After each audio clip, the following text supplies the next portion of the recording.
بسم الله الرحمن الرحيم. ازيكم يا حبايب قلبي؟ عاملين ايه؟ ان شاء الله تكونوا بخير وسلام يا رب. النهارده بقى هنعمل لكم الكيكه اليوميه اللي الناس كلها بتحتار هي معموله ايه ومكوناتها ايه.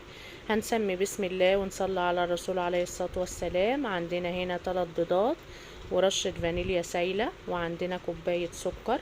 هنقلب كل الخليط ده مع بعضه يا جماعه. وبعد كده عندنا نص كوبايه زيت برضو هنحطه على نفس الخليط، وبعد كده هنقلب لحد السكر كله ما يدوب معانا. وبعد كده هنبدأ نضيف بقية الإضافات.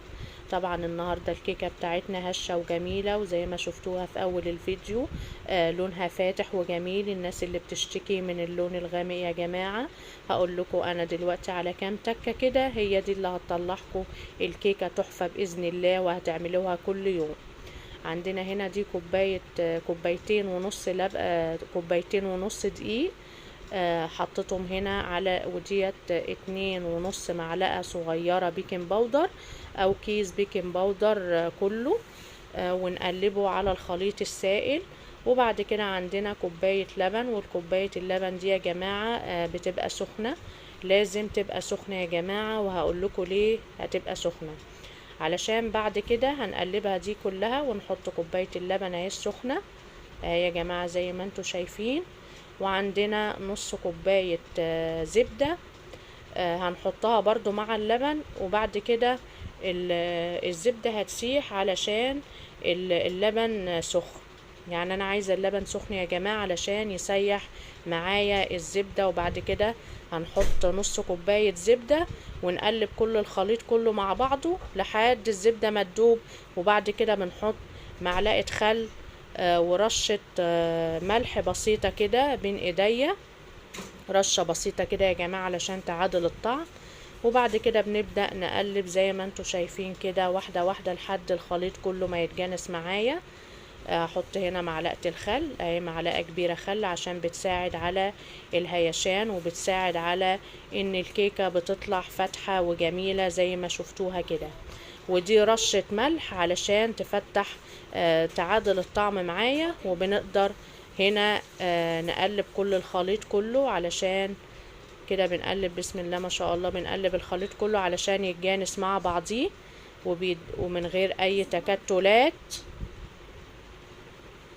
اهو يا جماعة زي ما انتوا شايفين كده. بسم الله ما شاء الله بنعملهم بالمضرب كده علشان ما يتكتلش معايا. بسم الله ما شاء الله. شايفين الخليط يا جماعة ناعم ازاي اهو، شايفينه ناعم وجميل ولونه جميل. هبدأ بعد كده اجيب معايا صينية انا دهناها بالسمنة ومبطناها بالدقيق، علشان بعد كده هصب كل الخليط ده يا جماعة في الصينية اللي انا هحطها في الفرن. هبدأ ان انا دلوقتي هصب في الصينية دي مدهونة اهي زبدة زي ما قلت لكم ومبطنة بالدقيق. هبدأ اصب كل الخليط كله في صينية واحدة. وبعد كده هبدأ ان انا اخبطها خبطتين كده علشان نطلع منها الهواء اهو يا جماعة، علشان المسام ما تبقاش واسعة بعد كده معايا اهو. وبعد كده بحطها في الفرن درجة حرارة 180 لمدة نص ساعة، بختبرها بأي خلة كده يا جماعة. وبعد كده هبدأ أطلعها معاكم وأوريها لكم بعد ما تطلع من الفرن بإذن الله اهو يا جماعة كده. بعد طلوعها من الفرن شايفين بسم الله ما شاء الله، شايفين يا جماعة لونها ذهبي وروعة والسمك بتاعها جميل. وهتشوفوا دلوقتي من جوه بسم الله ما شاء الله. هتشوفوها دلوقتي لونها جميل وروعة زي ما انتوا بتشوفوا كده في اهو يا جماعة اهو. بسم الله ما شاء الله الخرطة طالعة بخرطتها.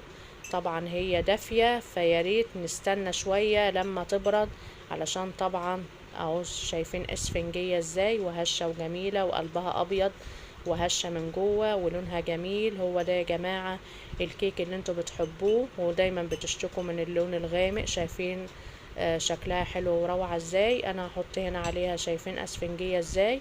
هصب عليها شوية لبن عشان اوريكم ان هي اسفنجية بتشرب اللبن. شايفين يا جماعة مركزين، انا بدلق اللبن وهي بتشربها كلها زي السفنجة.